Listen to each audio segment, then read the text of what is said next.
The night sky, the dark blanket above our heads adorned with shining stars extending as far as the eye can see. One of the most appealing and mystifying of all sights. The beauty and the majesty of the universe have inspired awe and reverence in the best brains throughout history.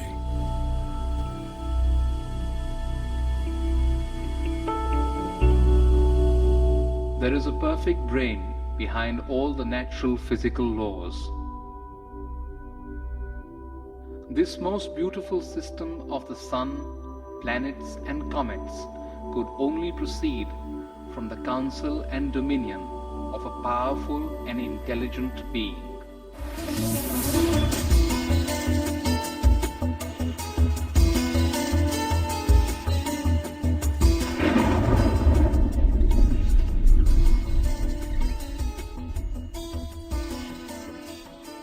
Please describe the symptoms of this manifest world. What is its background? How is it created? How is it conserved? And under whose control is all this being done? Many millennia ago, an advanced civilization revealed the mystery of the origin and nature of the cosmos.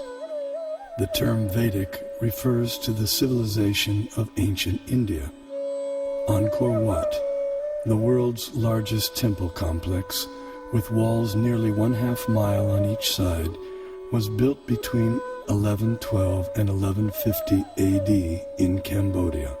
Astronomy and Vedic cosmology are inseparably entwined at Angkor Wat.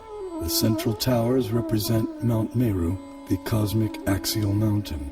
The 5 internested rectangular outer walls and moats indicate chains of mountains enclosing the world and the cosmic oceans beyond.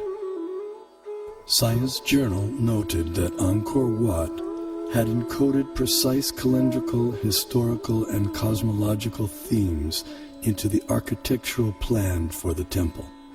As many as 18 astronomical alignments have been identified within its walls. Rarely in history has any culture given rise to a structure that so elaborately and expansively incorporates its concept of the cosmos. Similar integration of cosmology and architecture is seen in the massive Indonesian temple at Borobudur. The temple was laid out using the ancient method of Vastu Purusha Mandala. This square diagram harmonizes architecture with the annual movements of the celestial realm. The temple was constructed sometime around 775 AD.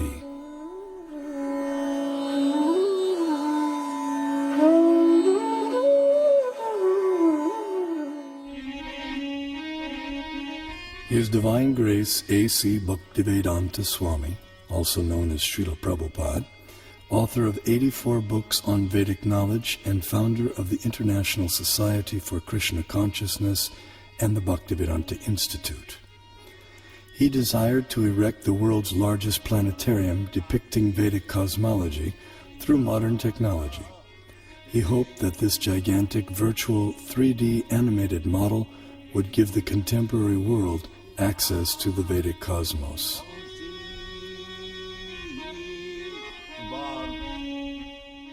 Temple of Vedic Planetarium. We shall show the Vedic conception of planetary system within this material world and above the material world. Vishvanandana Swami, a prominent scholar of Vedic cosmology in the line of Shripad Madhvacharya, feels that the planetarium will expand the horizons of modern cosmological knowledge. We have a lot of information about this universe in our Vedic and Puranic scriptures. So certainly a person who is interested in exploration, he would get some material for exploration. The planetarium had many different exhibits, so he wanted some exhibits that would create this doubt in science that they don't have the proper explanation, and that the Bhagavatam has a better explanation. In the temple, and that, it would show the Vedic cosmology. And I think later on, he said that even if the scientists don't accept it, we don't care. We just show what's in the Bhagavatam. We don't care whether people accept it or not, but we should just show it. In a letter to Bhakti Swarup Damodar Swami, Srila Prabhupada delineated 4 phenomena to be explained in the planetarium. Explain the passing seasons, the eclipses and the phases of the moon, and the passing of day and night, etc. Then it will be a very powerful propaganda. The literature of that period contains a wealth of cosmological knowledge encoded in Sanskrit, arguably the world's oldest language. This knowledge has the potential to enrich our understanding of the cosmos we live in.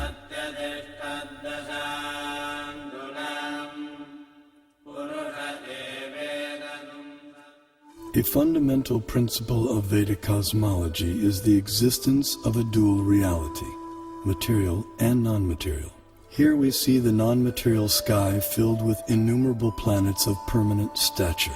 Among these, the topmost planet, Goloka, is shaped like a lotus flower, and it is here that the super-intelligent designer of the cosmos, Sri Krishna, resides with his associates. Although knowledge of the non-material realm remains beyond ordinary perception, the Vedic knowledge of the material cosmos has been recognized as extraordinary by many eminent Western thinkers. As in Hindu mythology, it is a continual dance of creation and destruction involving the whole cosmos, the basis of all existence and of all natural phenomena. Long before it became a scientific aspiration to estimate the age of the earth, many elaborate systems of the world chronology had been devised by the sages of antiquity. The most remarkable of these occult timescales is that of the ancient Hindus. Indian cosmologists, the first to estimate the age of the earth at more than 4 billion years, they came closest to the modern ideas of atomism, quantum physics. To the philosophers of India, however, relativity is no new discovery, just as the concept of light years is no matter for astonishment to people used to thinking of time in millions of kalpas. A kalpa is about 4,320,000 years. The Hindu religion is the only one of the world's great faiths dedicated to the idea that the cosmos itself undergoes an immense, indeed an infinite, number of deaths and rebirths.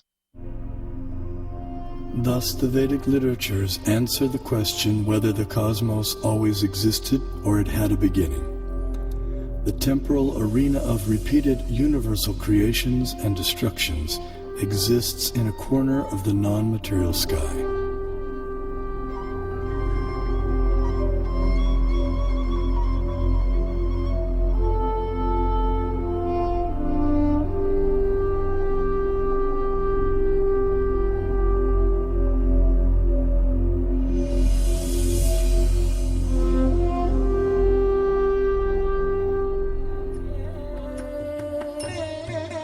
This material nature, which is one of my energies, is working under my direction, O son of Kunti, producing all moving and non-moving beings.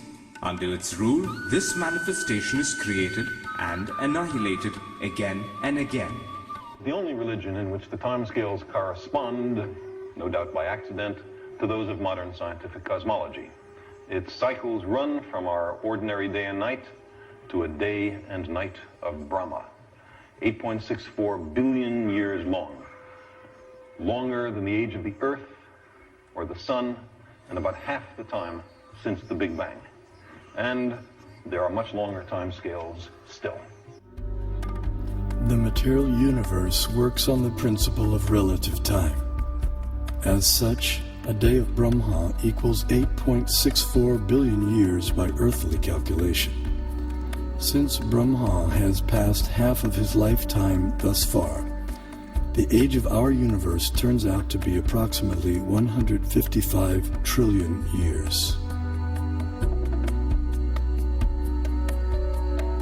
After another Brahma century, he stirs, recomposes himself, and begins again to dream the great cosmic lotus dream. Here we behold a form of the super-intelligent being Vishnu, reclining in mystic slumber amid the causal ocean. When he exhales, millions of universes issue from his body and expand, until he inhales when all the universes return within him. The universe is a sphere encased by successive coverings of the elements earth, water, fire, air, ether, intelligence, and ego. As a coconut has its hard outer shell and inner liquid, so the universe has its outer coverings and an inner space half filled with ocean water. On that ocean, another Vishnu expansion reclined on a serpent bed while being massaged by his consort Lakshmi.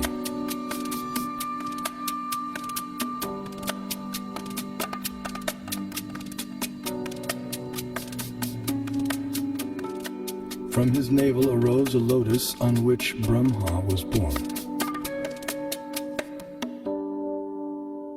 Initially, the universe was pitch dark and Brahma engaged in meditation. Then he was empowered to create the universe. This account of creation may appear fantastic to some, but modern scientific theories also require fantastic leaps of faith to explain the origin of the universe. This is evident from the words of eminent physicist Stephen Hawking. Either we have failed to see 99% of the universe, or we are wrong about how the universe began.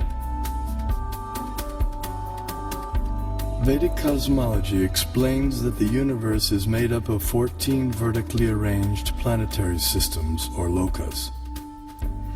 Each system resembles a galaxy and comprises stars, planets, and other celestial bodies. The topmost planetary system is Satyaloka, the abode of Brahma, which is at a height of 1.87 billion miles above Earth. Below the Satyaloka planetary system is the Tapaloka planetary system, the abode of the ascetics, which is at a height of nearly 1 billion miles above the Earth. Here the ascetics live in a solitary, serene environment conducive for yoga and meditation on transcendence. Their disciplined life of joyous austerity prepares them for returning back to the non-material world.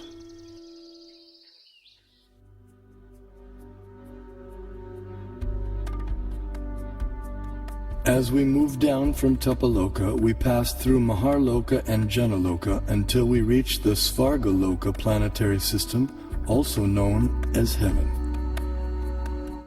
The alignment of heavenly bodies around the pole star was elucidated by Srila Prabhupada in a letter. We can see that at night the whole planetary system is turning around. And the pole star being the pivot. His planet has its orbit fixed, but the sun is moving up and down, north and south. It is not that we shall accept the theory that the sun is fixed and others are all going around the sun. That is not correct. In talks with leading disciples, Srila Prabhupada compared the revolution of planets and stars to a spectacular rotating chandelier. It's like this chandelier. It's all, the whole thing is moving. Then he developed this idea of the Temple of the Vedic Planetarium, and how he'd always go like this, dome, dome. He'd hold his hand like that. And he'd say, and then from the center of the dome, a chandelier, which shows the planets according to the Vedic version. Some spectacular kind of chandelier. This planetary system is rotating from east to west, and it is hanging like the chandelier, taking shelter of the pole star, that we can see every night. That the pole star or the North Star remains fixed and does not orbit in the sky is well known to astronomers and sailors alike. Less known is the fact that the pole star rotates powerfully on its own axis. The ancient Vedic text called Matsya Purana explains, "The planets and stars are all attached to the pole star by invisible astral cords of wind called pravaha. The revolution of the pole star causes the orbital motion of other planets and stars." Through meditation, yogic astronomers visualize the planets and stars as different parts of the body of Shishumar, the transcendental dolphin. The pole star, the topmost of the heavenly planets, is like the capital of the middle universe. Here, the third form of Vishnu resides on an ocean of milk. In times of universal disturbances, the demigods headed by Brahma come here to appeal for help. The pole star is also the abode of Dhruva, a pure and exalted devotee of the Lord.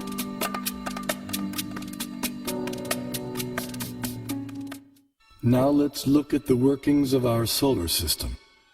The mainstream scientific notion has been to portray the solar system as heliocentric or sun-centered. In the Vedic geocentric model, the sun, planets, and constellations revolve around the Earth in an approximately 24-hour period. What may surprise many is that a geocentric or Earth-centered model is also capable of explaining the cosmic phenomenon with equal if not better accuracy, as is confirmed by many eminent scientists. Either CS could be used with equal justification. The two sentences, "the sun is at rest and the earth moves," or "the sun moves and the earth is at rest," would simply mean two different conventions concerning two different CS. We know that the difference between a heliocentric theory and a geocentric theory is one of relative motion only, and that such a difference has no physical significance. Obviously, it matters little if we think of the Earth as turning about on its axis, or if we view it at rest while the fixed stars revolve around it. Geometrically, these are exactly the same case of a relative rotation of the Earth and the fixed stars with respect to one another. Although the heliocentric model has been widely propagated, it has never been proven. There is no planetary observation by which we on Earth can prove that the Earth is moving in an orbit around the Sun. Mathematically, there is nothing wrong in this system because we are observing from the Earth and it is the relative motion that really matters. So if you assume that the Sun goes around the Earth, there is nothing wrong because it's a question of relative motion. The Vedas give amazing information about the Sun. Do you know what energy runs the Sun? Is it nuclear fusion? Is it volcanic energy? The Vedas say it is water. Yes, water. The Sun evaporates water from all over the creation and uses it as fuel, just as lightning uses moisture. Modern science knows that sunlight contains many types of rays, such as ultraviolet, infrared, gamma rays, X-rays, etc. The Vedas describe that sunlight contains 100,000 different types of rays, each possessing specific subtle properties. Just as in a house, electricity regulates coolness, heat, light, sound, etc., so the sun's rays control heat and cold, day and night, summer and winter, darkness and light throughout the universe. The Vedic geocentric model explains how the sun moves around the pole star situated vertically above Earth's north pole. As the sun goes around the Earth globe, we experience day and night. The stationary Earth, unlike the pole star, does not revolve on its own axis, though it is slightly tilted toward the pole star. During summer in the northern hemisphere, the North Pole experiences 6 months of daylight. Conversely, during summer in the southern hemisphere, the South Pole experiences 6 months of daylight. These 6-month periods correspond to a day and night for the demigods living in the heavenly planetary system. Vedic cosmology accounts for this phenomena by the vertical motion of the sun, technically called Uttarayana and Dakshinayana. The sun moves upward on an incline for half a year and then downward for the next half. This motion produces 2 effects on Earth, namely the changing of the seasons and the varying durations of day and night. Ordinary vision sees the sun to be a mere globe of fire. However, celestial vision reveals a personality residing over the sun.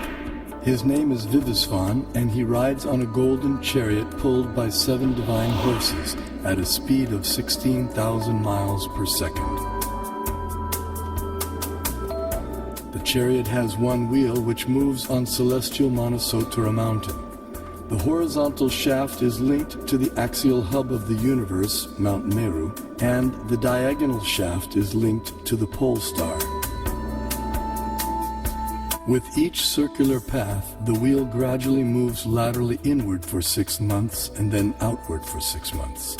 Similar to the chariot's vertical motion, this lateral action fine-tunes seasonal changes on Earth. When the orbital motion of the sun is viewed from above, its illumination is seen to extend out to half of the greater Earth plane.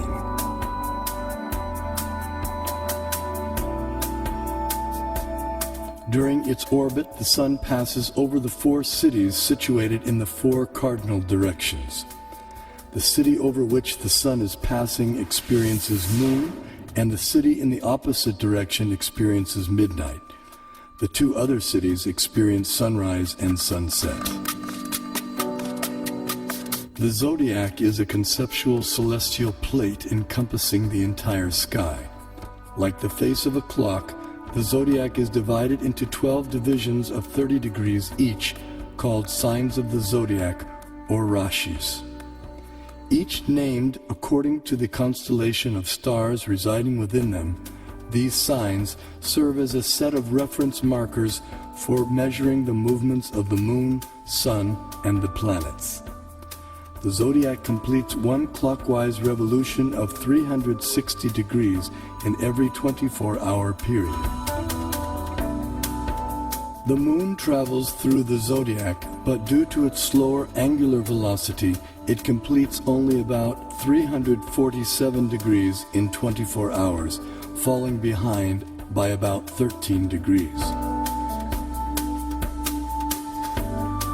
The day after the new moon day, we see 1 moon phase. The next day, the moon again completes 347 degrees, and we see the moon in its 2nd phase.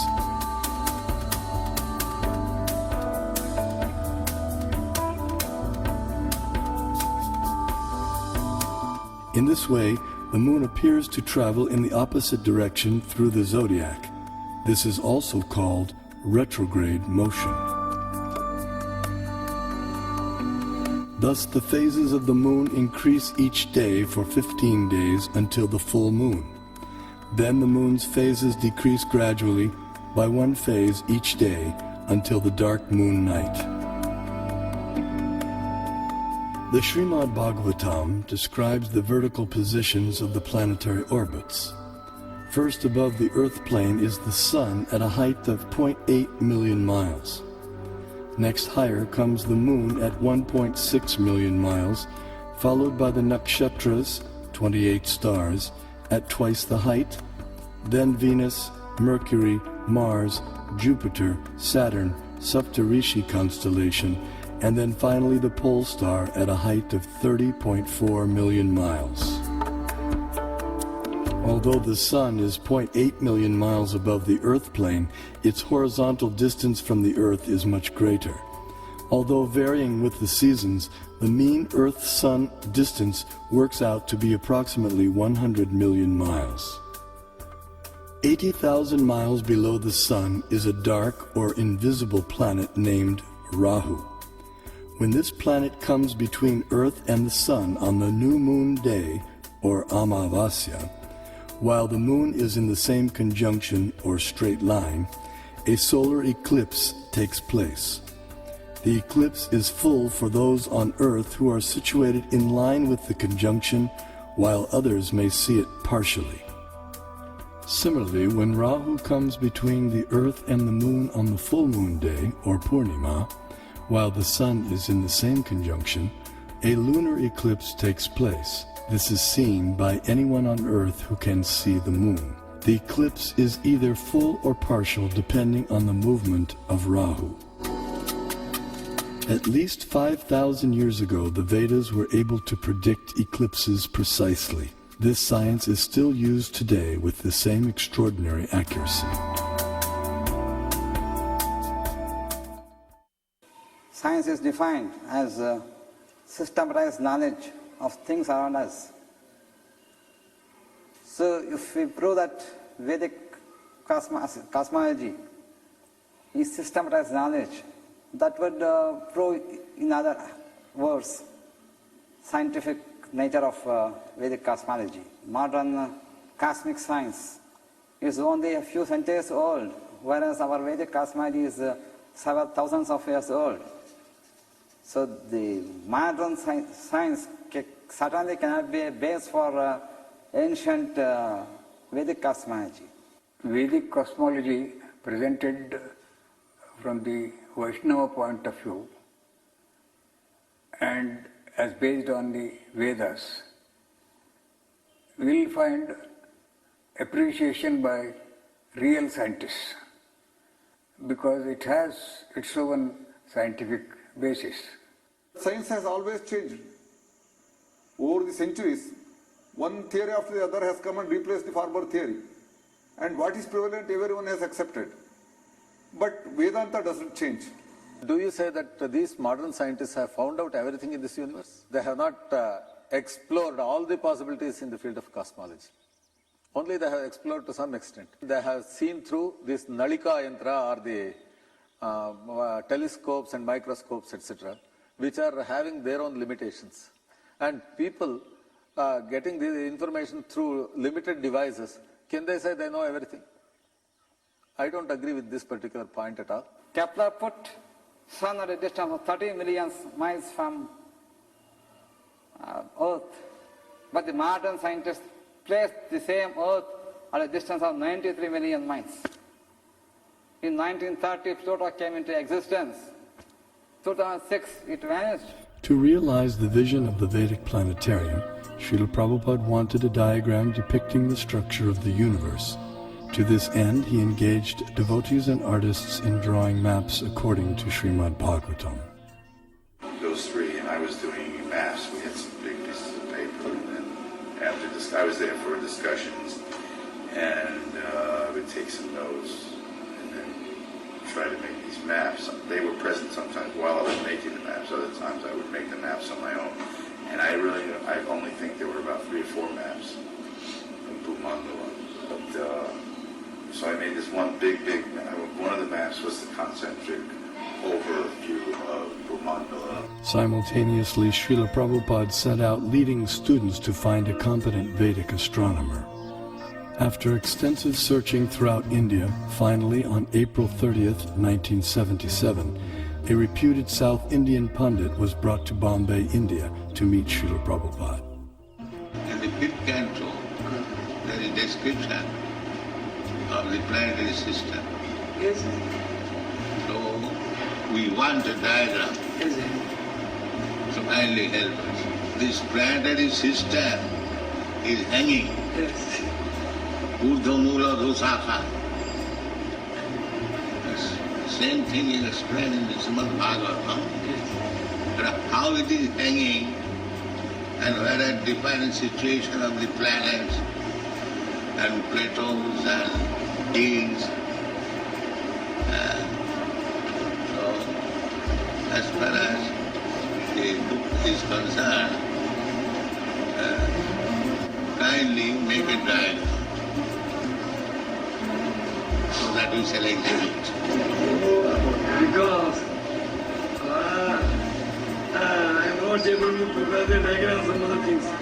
And during that summer of 77, Prabhupada had a lot of meetings with him and Tamal Krishna Maharaj to discuss how to do this Vedic planetarium. And they actually sent people out, they tried to get people from South India. There was a lot of effort that was made, to try to get a good concept of how to present it. But they couldn't find anybody who was able to do it, at least not to Prabhupada's satisfaction. So it was one of the things that Prabhupada left with us. Srila Prabhupada's desire for the diagram was not to go unfulfilled. That elusive map was discovered by Srila Prabhupada's disciples at the holy village of Melakote, some 50 kilometers north of Mysore, Karnataka in India. This diagram accurately depicted the entire cosmology of Srimad Bhagavatam in an ingenious yet simple rendering. The person through whom it was revealed to the world was the 19th century scholar saint Tiruvenkata Ramanuja G.R. Swami. Born in Sri Perumbudur, Tamil Nadu, Tiruvenkata Swami went on to become an acharya or spiritual leader in the preceptorial line known as the Sri Sampradaya.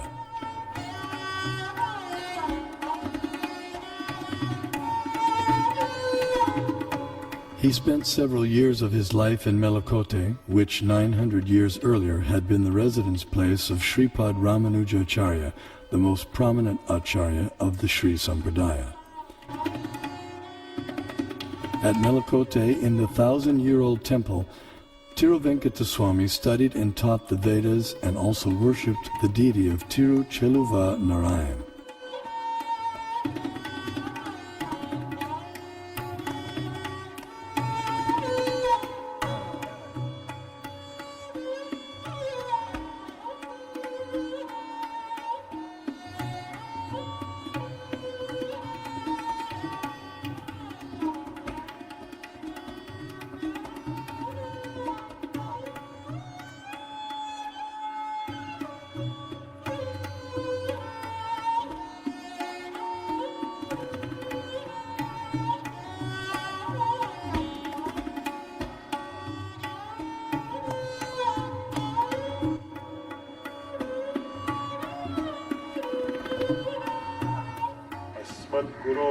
भगवतोऽस्य दयैकसिन्धोः रामानुजस्य चरणौ शरणं प्रपद्ये. One day, while studying the Mahabharata, a 5,000-year-old epic of ancient India, he came across some intriguing verses. In the 5th chapter of Jambu Kanda, Bhishma Parva of Mahabharata, it is said, Sudarshanam pravakshami dvipastu gurunandana parimandalo maharaja dvipoyam chakra samstita yato hi purusha pashyet darshanam mukamatmana evam sudarshana dvipo drishyate chandramandale dviramshe pippalastatra dviramshe cha saso mahan sarvaushadhi samavayes sarvata parivarita. This Bharat Khanda is called Sudarshana Dvip, since it looks beautiful to the eyes of the onlookers. Being circular, it looks like the disk of the Lord, and it is attached to cyclic time in the form of a disk presided over by Lord Sudarshana. Bharat Khanda is in the form of a globe, since all of its 4 corners are rounded like the bale fruit. When viewed from the moon, half of Bharat Khanda appears like the rabbit and a small peepal leaf, while the other half appears in the form of a big peepal leaf, with all of them surrounded by varieties of vegetation. Pondering the verses, he became perplexed. What on earth can a rabbit and peepal leaves have to do with geography or cosmography? As he sought to understand their meaning, he contemplated, meditated, and prayed.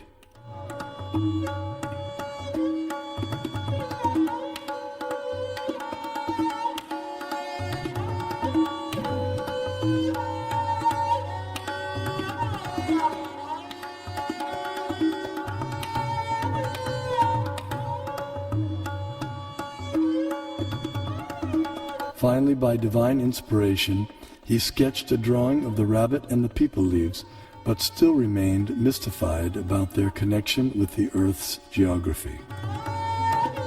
Suddenly it dawned on him that if the drawing was turned upside down, the rabbit perfectly corresponded with Europe, Asia, and Africa, while the peepal leaves corresponded with North America, South America, and Australia. These continents comprise our Earth, which the Mahabharata calls Bharatkanda. Vishnu Purana also describes the Earth as Bharatkanda and gives its diameter as 8,000 miles. The Earth is also referred to by the name Bharatkanda in the invocation Sankalpa mantra chanted by Brahmana priests since time immemorial up until the present day. Jambudvipe Bharatavarshe Bharatakande Meroho Dakshine Pash. Vedic cosmology gives descriptions of the entire cosmos, including its subtle features. Perception and access to these subtle features, however, requires karmic qualification. Consequently, much of the cosmos described earlier, as well as parts of the cosmography about to be described, are imperceptible and inaccessible to us earthly inhabitants. Bharatkanda is one of the 9 islands of the larger and originally bow-shaped Bharatvarsha, which was divided by the sons of Sagara. Being completely surrounded by water, the islands are mutually unreachable. In the Vedas, Bharatkanda, our Earth, is also referred to by other names such as Sudarshan Dvip, Kumarika Dvip, and Navadvip, etc.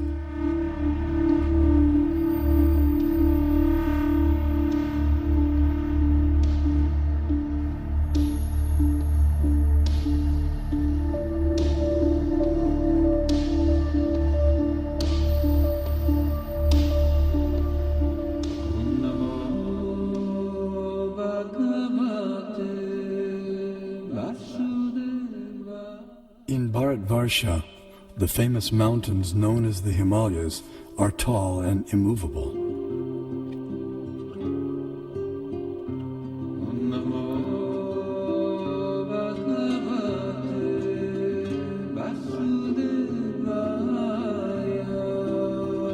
Here we find an abode of Lord Shiva, the greatest of the demigods.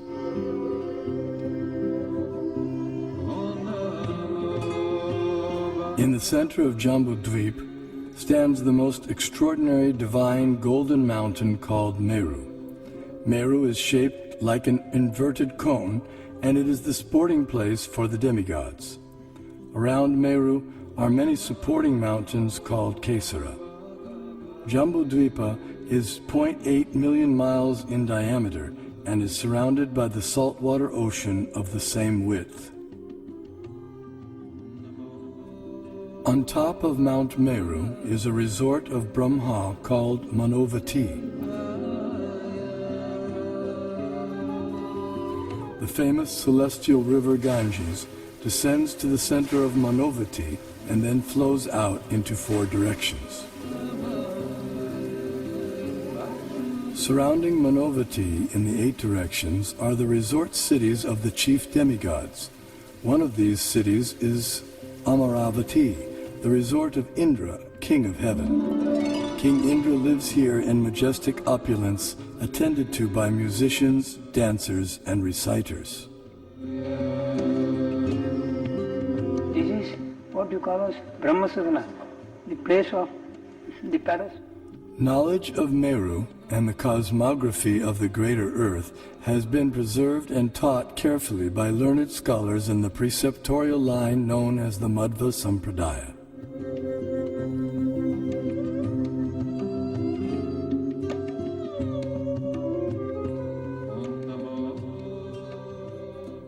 The greater earthly planetary system extends out to the edges of the universe and has a diameter of 4 billion miles. Known as Bhumandala, shaped like a lotus flower, it has 7 concentric islands and oceans with Mount Meru as its pericarp.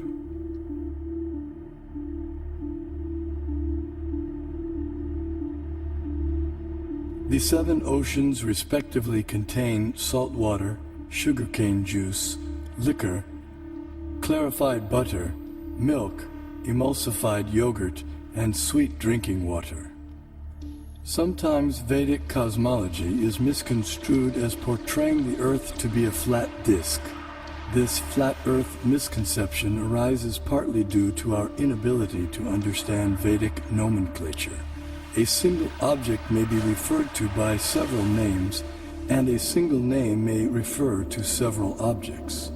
For example, the term Earth may be used to describe at least 6 different aspects of cosmology. The Earth we live on is indeed a globe, as explained by the Sanskrit word parimandale, meaning spherical, used in the Mahabharata text. The flat disk refers to the greater earthly planetary system of Bhumandala. 4 elephants of inestimable size are placed at the 4 directions for balancing the greater Earth. Below the earthly planetary system are 7 subterranean realms named Atala, Vitala, Sutala, Talatala, Mahatala, Rasatala, and Patala, which do not receive sunlight and which are inhabited primarily by demoniac living entities. To reach the first one must go 80,000 miles downward through underground tunnels. At successive depths of 80,000 miles are the remaining 6 netherworlds, all of which are fully developed underground civilizations. In the 4th level downward, Talatala Loka, lives the magical architect Maya Danava, who has designed many brilliantly decorated cities where proud materialists reside. Below the netherworlds are the 28 hellish planetary systems. The demigod of justice, Yamaraj, judges the unrighteous human beings after their deaths and sends them to one of these planets. There, errant souls are administered appropriate punitive measures corresponding to their misdeeds.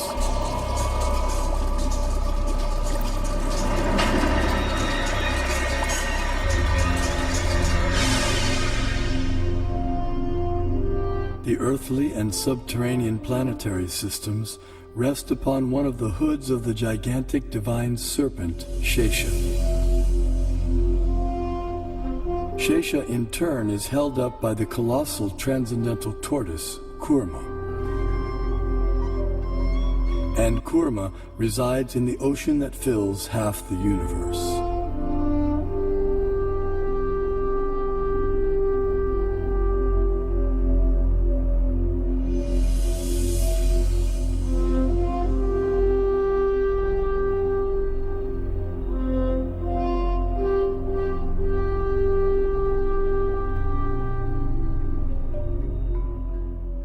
We had the great stalwarts in Kerala, like Madhava, who gave infinite series formulae for sine, cosine, pi, nearly 2 centuries before Newton was born, to teach calculus to the world. Albert Einstein also recognized the contribution of Vedic mathematics to science. We owe a lot to the Indians who taught us how to count, without which no worthwhile discovery could have been made. Vedic cosmological knowledge is revealed in 2 primary texts, namely the Puranas and the Jyotisha. Among the Jyotisha texts, the Surya Siddhanta is prominent and gives precise mathematical formulae for calculating planetary motions. The Surya Siddhanta contains extraordinary astronomical calculations which predate modern science itself. However, many contemporary scholars have been unable to understand Puranic cosmology. Nevertheless, detailed studies of both texts show that their foundational astronomical principles are identical. For instance, both calculate atomic time as the time it takes for the sun to pass over an atom. Similarly, both texts calculate the frequency of planetary revolutions in terms of their retrograde motion with respect to the zodiac. Furthermore, the apparent contradictions between the 2 texts are resolved by using the formula for converting the actual distances recorded in the Puranas into angular velocity stated in the Jyotisha.